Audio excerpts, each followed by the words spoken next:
Welcome back to Six Pack Cinema. We are doing The Terror, episode 6, The Mercy, A Mercy, A Mercy.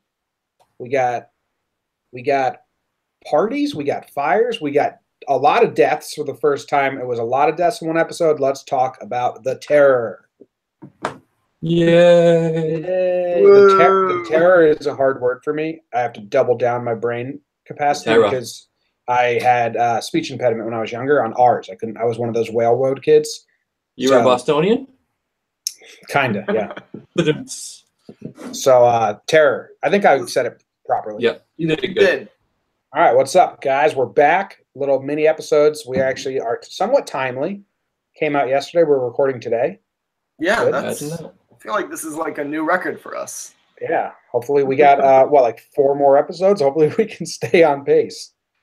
Yeah, I think so. Our new schedule seems to be working out well from the one other episode we've done on this schedule. Boom. Yeah, and I think the way things are going, that this is going to be so exciting. We're just going to have to get out and like talk about it right away. Yeah. All right. So this episode we have, I think it's another jump in time. We have Fitzjames is running things, and just a quick bullet point for the listeners to remember. He makes a decision that they're going to have to walk and leave the ships forever. Blanky, who's got a peg leg now, is like, well, if we're going to do that, you should at least give the guys something to celebrate for a little bit, some happiness. So they're like, oh, what would a bunch of men by themselves in the freezing cold like? A toga, carnival, and a tent? I guess we'll talk about that. And then the other doctor, who I guess is like a big fan of euthanasia, decides to kill everyone because he realizes what's to come. So we got to get into that. Lady Silence cuts her tongue off because her and the Tanook are best friends now. So I'm just really impressed that you were able to pronounce that. Tanook. Yeah. I did just watch it, so I like it. There's a little bit of help. All right, what do you guys want to get into first? What was was this? Was this episode crazier than the last episodes? Are we climbing up? We're ramping it up. I think it's just steadily ramping up now, and it's just going to go full steam until there's none of them left. Hey, I think we just have to jump in and talk about the carnival first, because that's. Do you want to end with the carnival? Because that's like the biggest thing. Let's start with Lady Silence and the Tanook. Okay, that's kind of the smallest thing. Yeah. So, correct me if I'm wrong. I kind of forget the scene at the beginning when it like came to her and just like growled. Was there anything more that happened there? Well, she was leaving out dead seals, clearly trying to get it to like show up. Okay. And they had, in like on Fitzjames scene, they said they hadn't seen the beast in weeks since they shot it, so they thought it was dead and gone for good.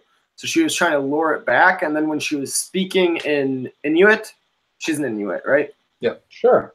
In Inuit, the subtitles were saying, as like, my father's daughter, please accept me as your new shaman. You can't go without a shaman for this long.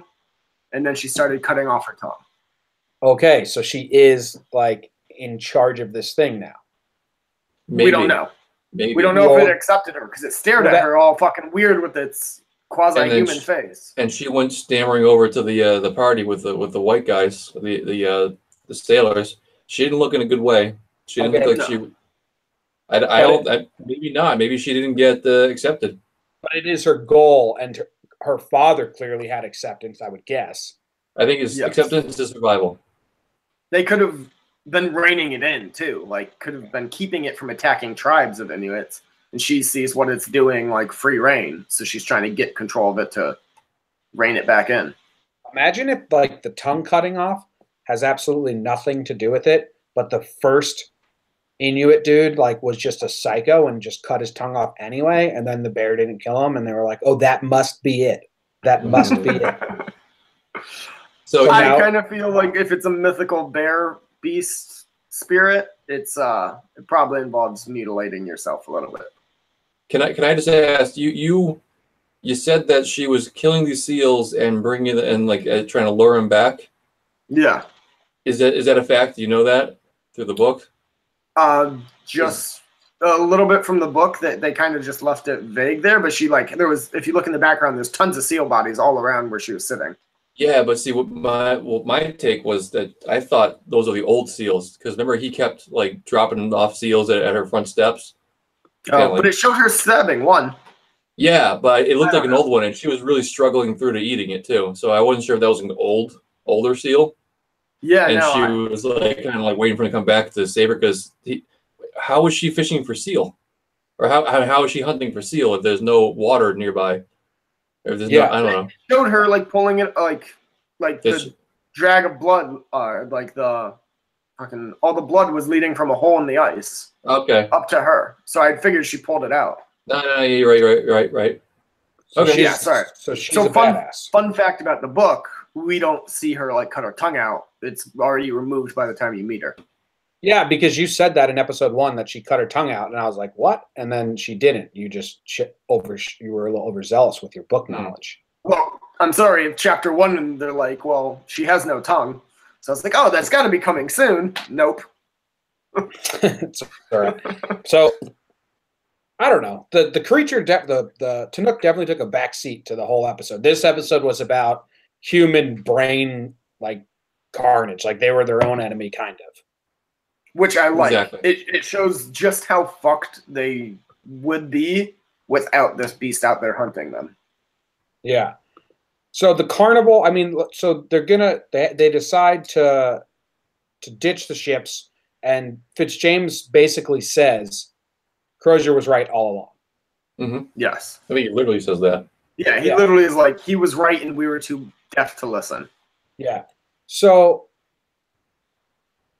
Dave, you said in pre-show, I think, that you think they should have teamed up, like from the start. They would have been a super team. No, I don't think that. Well, I wish they had. I think they work well together in the last few minutes of the episode, and just seeing them work well to calm the troops before everything goes to shit. They could have been like Fitzjames could have been a good second to Crozier if Crozier wasn't an alcoholic and they had actually talked through plans instead of him just hiding in his cabin drinking. Mm-hmm. I feel like if they had gotten a grasp on things quicker, they could be alive. Yeah. All of Crozier's mistakes came after he became captain. Like, so you wonder if, if Franklin accepted his plan right away, Crozier would just be the hero. Oh yeah. Or even if Franklin had like died and Crozier didn't ramp up his alcoholism, I feel like even then there was a chance of them being way better off. Yeah. He started ramping the alcoholism up when he realized, it's all we're fucked. That's when it really hit the fan. So it was there. He knew it was already too late. They wouldn't have been great at the start because this guy, I can't blank on the guy's name. It's James. It's James, yeah. James had to go through a very humbling experience the past 2 years to realize how every step of the way he was completely incorrect. Yeah. So I agree he needed that, but I got to give him credit for like clearly not liking Crozier as a person. He's putting it all behind him and like trying to work together because he was mad in the last episode that Crozier had never called an officers meeting since becoming captain. And in this, he was like, "Yeah, Crozier was right. We need to fucking get out of here." Yeah, I don't think there's not much room for petty arguments at this point. He just knows, okay, well, we gotta survive. He's our guy. We're in this together. And Blanky with the peg leg, I think the line that summed it up was, if you're gonna hide stuff from the men, you need to give them something. Yep. And what they decide on is a carnival, which I don't understand. What did the word carnival mean back then? Because this was a toga party. Like a costume party. Yeah. Is that what carnival means? Yeah, with a tent and all that business. And they were all wearing masks. It was food, tent, costume, masquerade, all that good stuff. Why'd they have all these costumes? Because Franklin Is Carnival, did that mean they dressed up like women? Because a lot of them were dressed up like women. I think that's part of it, but Franklin had brought them all because Fitzjames was opening up trunks when he was doing like a count of the trunks and stuff, and he was like, "Of course, like Franklin would bring all this." So Franklin brought a bunch of women's clothing. Yes, totally normal, man. Probably. I feel like he was probably going to have like a carnival celebration thing after they found the passage. Yeah. He'd be like, let's all celebrate now. Okay, maybe. So we had a line. What the monkey died? Yep. Yes, the monkey went crazy from lead poisoning, and then died. Well, like lead poisoning goes to your brain, right? Yep. So, how did the monkey die from it? He hurt himself. He killed himself. He was but not accidentally, because he was freaking out, jumping around. He probably banged his head against the wall too hard. Because when he walked into the closet, and he's like bam, bam, bam, bam, bam. He's like he might have been like doing circles in there, and he just hurt himself and killed himself back. And I feel like eventually, with enough lead poisoning, you're gonna just die. Yeah. Well, your brain rots until your body can't control itself. Yeah. The close up of the monkey's like mouth when it was dead and stuff. Like I'd never been that close to a monkey's face before. Me neither. And I was worried it was like gonna bite him. I know it was dead and it's not like a zombie monkey, but I was like, this thing's gonna fucking bite good, sir. I didn't know what was happening. I was like, ooh, this is really close to a monkey's face right now. Yeah. But leads the doctor to his big decision, basically, right? Well, I don't know if that was no. I think we need to talk about whether that piece of information was like a snapping point where he decides it's just like we've been taking lead poisoning for years. We're gonna be crazy and die. Do I kill everyone? Or was he already kind of insane? And he was like, I'm just gonna kill everyone. Because the conversation with the guy with the sick brain happened before that, and he was very stoically cold about the whole thing, saying you have to go. He could have just been that way from 2 years of lead poisoning. No, he was sick in the head, and he had enough. He was gonna kill him.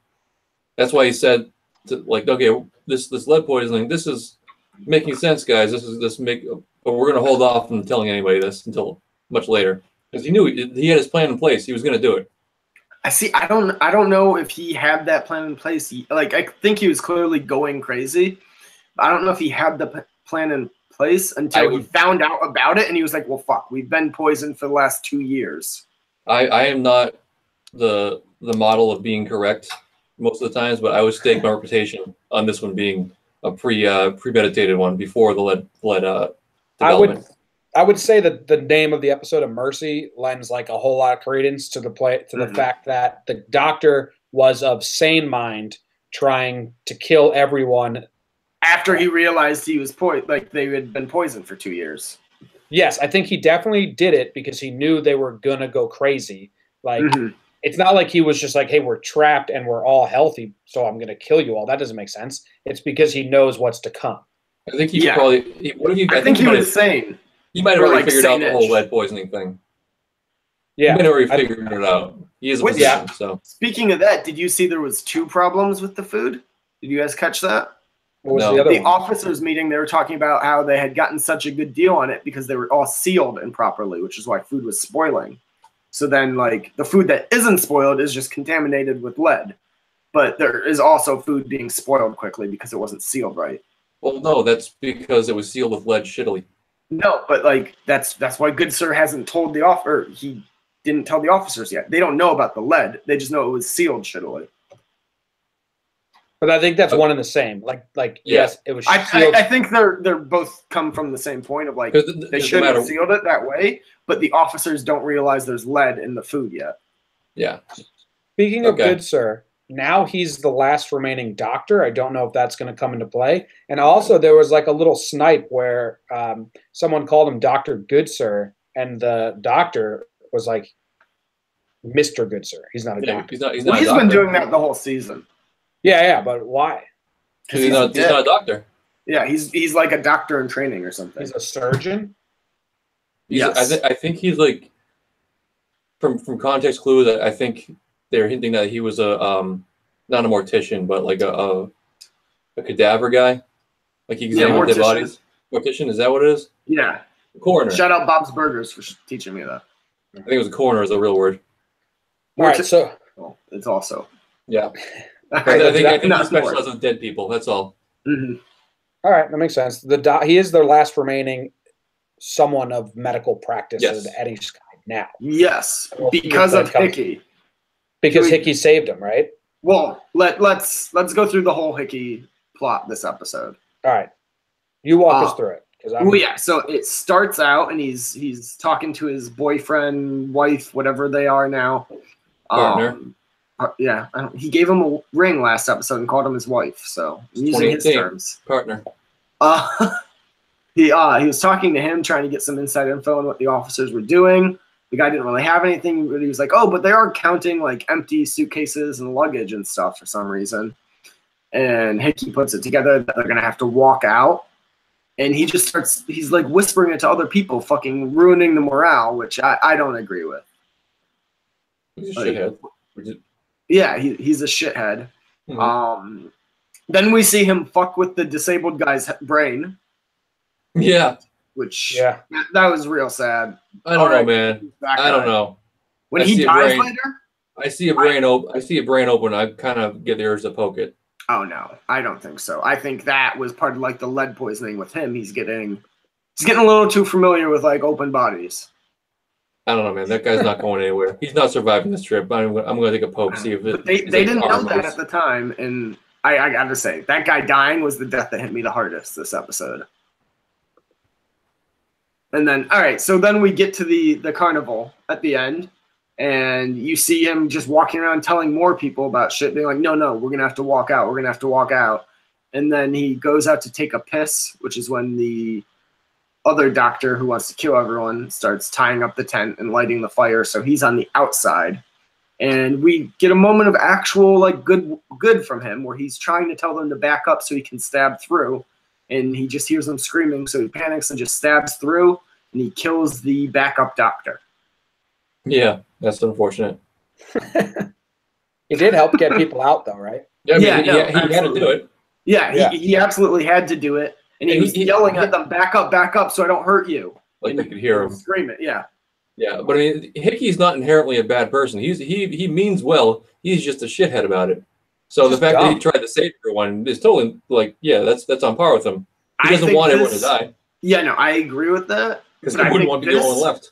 This is going to be the thing that keeps him from like trying to help other people down the line because he tried to help everyone out and get Lady Silence. It was whipped for it and punished. Tried to help them out here and accidentally killed their only remaining doctor. Nobody knows that but him. I know. I think in his own mind, it's going to weigh on him too heavily. He's going to be like, fuck this. I'm just looking out for myself. True. How about Lady Silence? She's like, hey, I just cut my tongue off for this beast and it didn't really accept it. So can I come hang out with you? Oh, what are you guys doing? You having a party? Oh, we're all gonna die on fire now. Like what a rough 10 hours for Lady Silence. Really? Well, we don't know the Tanook didn't accept it. She just kind of stumbled in because she was dealing with blood loss from ripping her tongue out. Yeah, she did seem kind of panicked, and everyone was like, "Hey, Lady Silence, we're trying to have a carnival here." Yeah, go get your fucking mask on and come back. Yeah, come meet me in the boiling pot of water. Which was just bizarre. So where does this go from here? Like they're going to start walking? I think they're. Yes. I think are they going to separate? And it's funny because we had like deaths, like we had a main character death, and then some more deaths. So Gore in the second episode, that captain who was really cool died. Mm-hmm. Then the commander dies, and these were like they made us like these people, then killed them. This episode we had the most deaths, but I don't give a fuck about any of them. Well, the two doctors I liked, or not liked, but I cared about them because they seemed important. And then I liked the guy who lost part of his skull. And I felt so bad when like his one friend, the guy who goes and like clips his nails, was trying to hold him up and screaming. He's like, stand back, you're gonna crush him. And he like loses the grasp just because the crowd was too like much for him to hold on anymore. And you know that guy just got trampled to death. Yeah. So I was sad about that. I mean, if you guys are just going to glance over the fact that the monkey died in this episode, I mean, shame on you. That's a very powerful death. I was rooting for the monkey death. Yeah. I'm Team Monkey. Like I said last week, it reminded me of Indiana Jones. The biggest death of this episode, it's Hope. Hope died in this episode. All hope has died. Wow. Yep. Wow, Shane. I like that. That's good. Did you guys notice that earlier in the episode, the guy who went to talk to the doctor about how like he could tell he was going insane and depressed, that was the same guy from episode 1 that Who went down. went down and saw his buddy floating there. Yeah. Oh, was it? Yeah. Yeah, So that he's guy been on popped up a again. he's been on a slow path to crazy ever since then. Yeah, Yeah. that'll mess you up.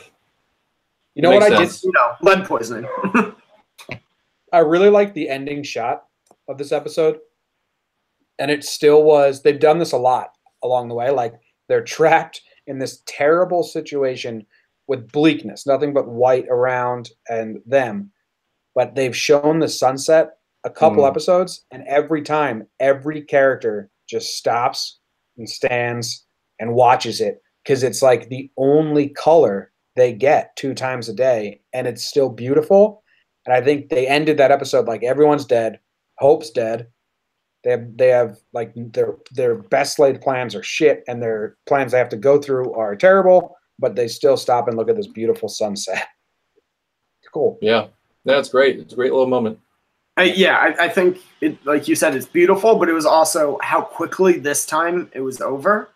Kind of symbolizes like what Sheehan was saying. Hope's dead. Like it was there for a brief moment when they were having that carnival, and he gave the speech, and then it was just gone just as quick. No, I'm talking about the sunrise the next morning. They're looking at the dead. Yeah. But it was also kind of was a bittersweet because the whole point of the carnival was so they could party and drink all night, and so they could see the sunrise and sunset. That was the whole point of it. So seeing that after the Colossal lost a life and the fire was kind of like, well, we made it, yay! Some of us. Yeah, I'm just burying his body. I did like that they chose the carnival spot like away from the ships. Like, you know, you can't party right where you live. You have to make it feel like an event. Yeah. So then they like all got ready and they walked over there. They could have just partied right outside the ships, but no. What couldn't have been. Good thing they didn't, because then the ships could have caught on fire. And maybe then the doctor wouldn't have gone through with his plan. Doctor would have definitely, because he was just trying to kill everybody. He doesn't care where they were. Good, correct point. What's going to happen further? Hang on. Some major differences from the book. And this, I'm just going to call out. So in the book, it was the Tanook that attacks the carnival, not human error. And like the fire starts from people panicking and knocking over torches. And I like that change a lot better. Me too. I like that it wasn't Tanook attack this episode. We had one last episode, so I like that too. And just I feel like if we had too many Tanook attacks, that we'd grow bored of it. Yeah. Like it needs to be like separated out. And the lashings from Mr. Hickey in the book, they come because he dressed like, not because he went out and stole Lady Silence. It's because he dressed as the Tanook for the party. Yeah. And like freaked everyone out, and they're like, fuck this guy, and everyone hates him. Oh, what a dick move. That's classic Hickey. Yes. Yep. So, all right, those were the big major differences I wanted to call out. So for coming up next, did you guys watch the Next Week On? I never, ever watch those. Why not? On purpose. Because then like they show a scene with a character, and then maybe that character is about to die, and then I'm like, oh no, that scene hasn't happened yet. He doesn't die. Okay, understood. Yeah. So what I was just gonna say is I normally watch it, but I clicked the wrong one. And instead of a Next Week On, it was like an inside the next episode with like a half a scene that spoiled something. So I'm gonna stay out of this so I don't accidentally spoil anything for y'all. Okay. You guys just tell me what you think is gonna go on next. Well, I think they're gonna split up into pairs, and then they're going to go after each other. Like, they're going to turn on each other now, for sure. That's what I think. And then my fingers are crossed that they run into a group of Eskimos, because did you hear Crozier, when he gave his speech, say we're probably going to run into a bunch of Inuit people. They don't want to hurt us. They're going to help us. And I was like, ha, ha, ha, ha, ha. Motherfuckers. Yeah, but no, they're not. But yeah, if they made it to the Eskimo tribe, that means they would have survived. Maybe the Eskimo tribe kills them. Maybe. I don't know. I don't know. I think what's going to happen is they're going to jump on they're going to drag some boats, because that's what they do whenever they go on like little trek. They drag a little boats for no fucking reason, aside from just making themselves more tired. Well, they had tents and supplies in it last time, and I imagine they'll need that still. Excellent point. They probably will need that. Okay. So they're going to drag boats, and they're slowly just going to die off one by one, killing each other. It's going to be terrible, terrible march because they're foreshadowing. Remember the guy handing the book off to his little buddy? Mm-hmm. P.S. If someone ever said, "Hey, look, I got this book for you. You're gonna love it," then let me tell you exactly how it goes and the synopsis of it all in 30 seconds. I'd kill him because, like, what's the point of reading the book? He told him the whole story. No. I think he wanted him to, like, he was clearly telling him, "Hey, this is going to happen to us." Yeah. And read it because it was like a good adaptation of the horrors of what they went through. He's like, mentally prepare yourself for this. Yeah, but the foreshadowing is the fact that they're going to be trying to march on to Canada, but the fact that they had lead poisoning and they have a monster behind them, it's catching them and it's still getting them. They may not survive. They may survive, but they won't because it's still coming. Yeah, I think the crew's thoughts right now are probably like, some of us will live. Not all of us will live. Yeah. Incorrect, but yes. So let's eat the others. Yeah. Do you guys think that's happening next episode or just further down the line? No, I think it's going to happen like 7, maybe 8. You can't have 5 episodes of Well, next episode is 7. What? This is episode 6. Oh, guys, you want to hear the name of next episode? This was episode 5, wasn't it? This was episode 6. We did 4 and 5 together. Yeah. Want to hear the name of next episode? Yes. Horrible from Supper. Oh, people are getting eaten. Wait, was it horrible from supper? Yeah. No, that's everyone realizing they have lead poisoning. Okay. Yeah. We are horrible. Why? From supper. I feel horrible from supper. Yes. Wow. That guy feels horrible from supper because I ate him for supper. Ooh. Nah. All right. Well, we will come back after next week and figure out if it was cannibalism or if they run into a tribe of Eskimos or if they kill each other normally without or maybe all three. If they eat each other when they have lead poisoning, do they get more lead poisoning? Probably. Makes you think. You know, I'm a doctor. You eat yourself, do you get fat? No. Yes. You burn calories while eating yourself. No. All right. We'll also get back on to you on that next week. Thanks for tuning in. This is The Terror, and we are out. Bye, guys.